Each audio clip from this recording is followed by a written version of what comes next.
Yet today it feels like a really well-balanced cocktail with some very unique ingredients. The type of drink that once you emptied your glass, you had that last drop, you're already thinking about ordering the next one, which might get you in trouble if you do that with too many cocktails, not with the movie. Although, hey guys, welcome to another episode of Retro Jams, in which I put an old movie in the spotlight that I think is underappreciated, or I just like talking about. Which in this case is John Carpenter's 1986 Big Trouble in Little China. Like many of Carpenter's movies, it was a box office dud that turned out to become a success once it got on VHS. That kind of right.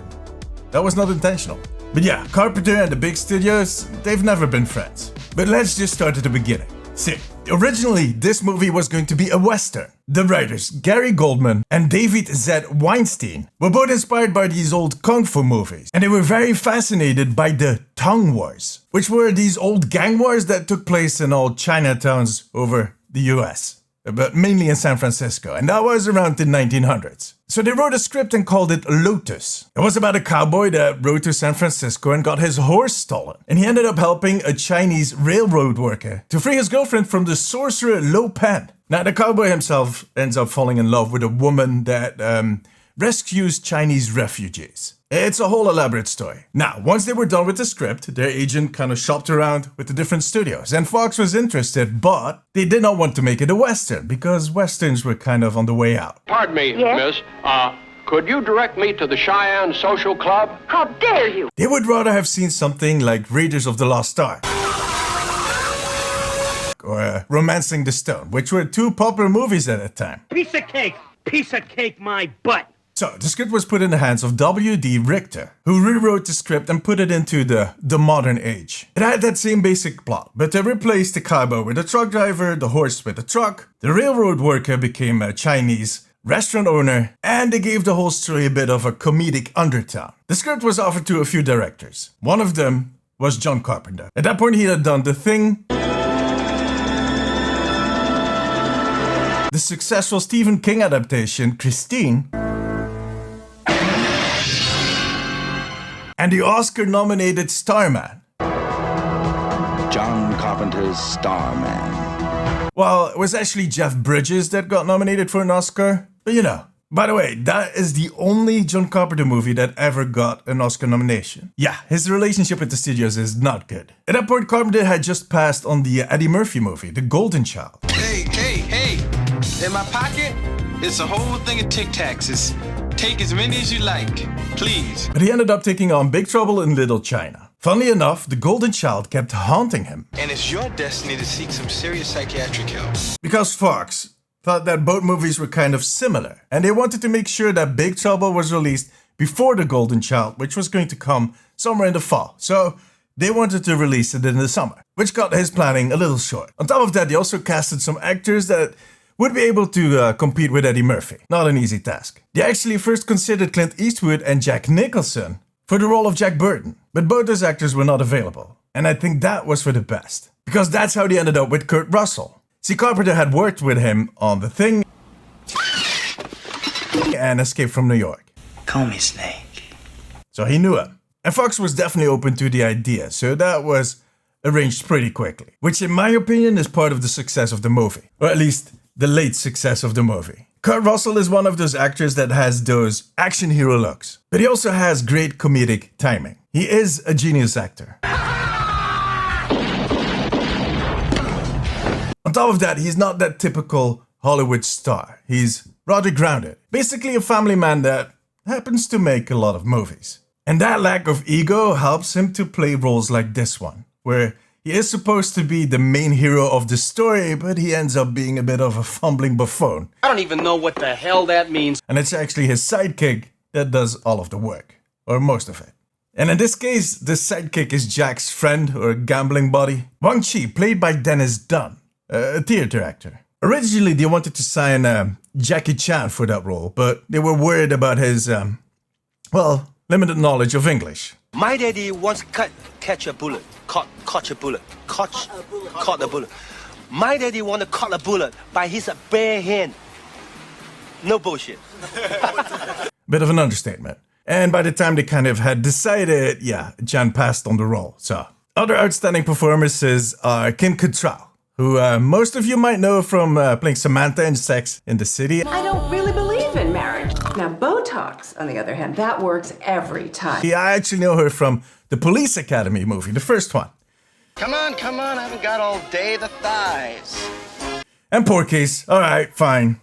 I'll admit it. The boy in the locker room. Oh, it's turned me on.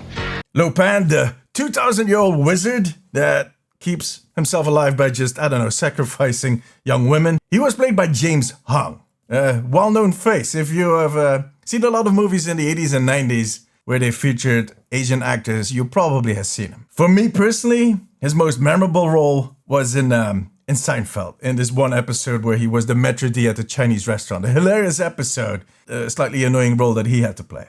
Excuse me, didn't those people just come in? I believe we were ahead of them. Yeah. What's your name? Seinfeld? 我得啦，佢話佢有4個人，佢話佢嚟先。咁唔好講俾佢聽嚇。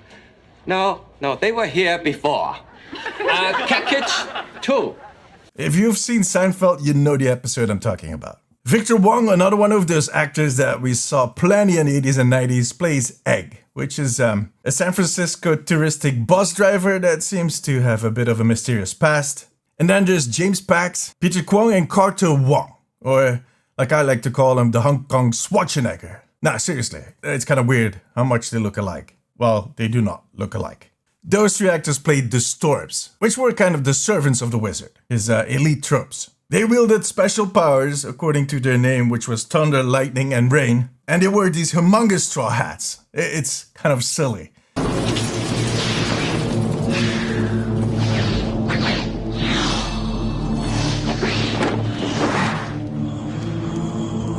If you ever played Mortal Kombat, that might ring a bell. Or you might also think of Spaceballs. It's kind of in between those two. Now, those three actors have played in about every kung fu movie that came out in the 80s, 90s, and even beyond. Well, close to it. It's insane. Now, some of those movies that they later on played in were inspired by Big Trouble, as were other media inspired by this movie. Like Raiden from Mortal Kombat was inspired by the Storms. As so was Shang Tsung. He was inspired by Lopan. Taika Waititi pitched Thor Ragnarok to Marvel as a sort of Big Trouble in Little China, which turned out to be the best Thor movie ever. I mean, I love Love and Thunder. It's a great movie, but I don't know, Ragnarok felt so fresh and different from anything else that we've seen from the Thor franchise. And that is exactly why I love Big Trouble in Little China. Why I think it is a retro gem. It was so far ahead of its time. The tempo of the movie was super fast. It didn't give you any time to second guess anything that you had seen. It is a simple story with a lot of layers. And the special effects were extremely impressive for that time. Some of them even today. And all of it on a rather limited budget. I think they had about 2 or 3 million for the special effects on that movie. And there's some crazy stuff in there. Like the lightning effects were not that easy back in the day.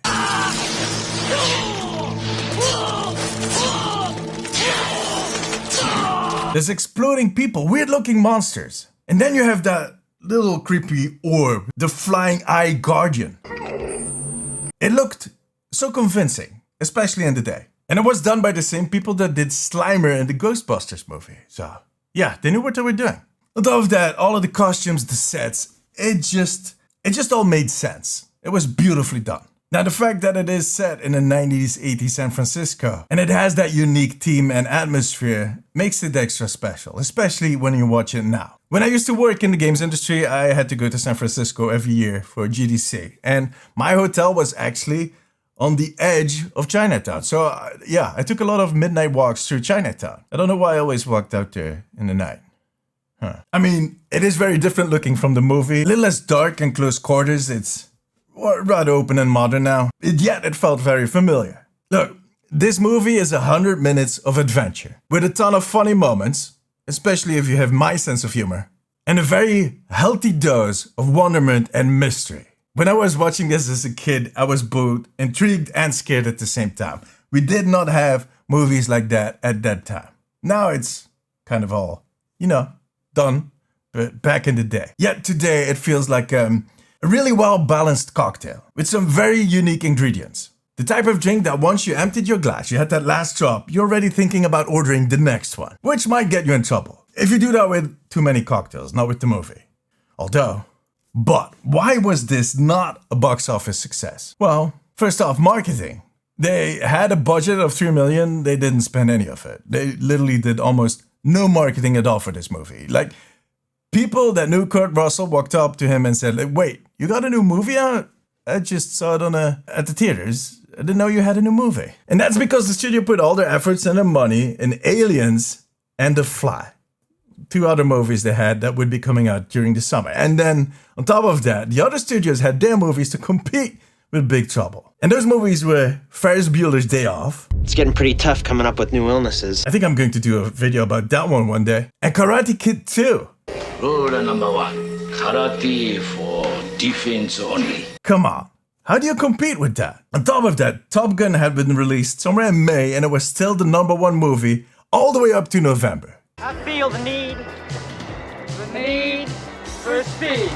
For 5 weeks, you're gonna fly against the best fighter pilots in the world. They didn't stand a chance. And on top of that, the movie got some pushback from the press because it had these stereotypes about Asians. And the Asian community wasn't happy with the movie either because you had a few white guys making a movie about Chinese culture. Even if Carpenter tried to include as many Asian people as possible. I mean, I think about 90% of the cast is Asian. But you know, once it was released to the home movies, to VHS, it was a different story. It took off pretty fast and it kept growing and growing and growing. Again, because it was ahead of its time. So much so to the point that recently Dwayne Johnson, The Rock, mentioned that he was interested in maybe producing a sequel to the movie, which I think is a very bad idea.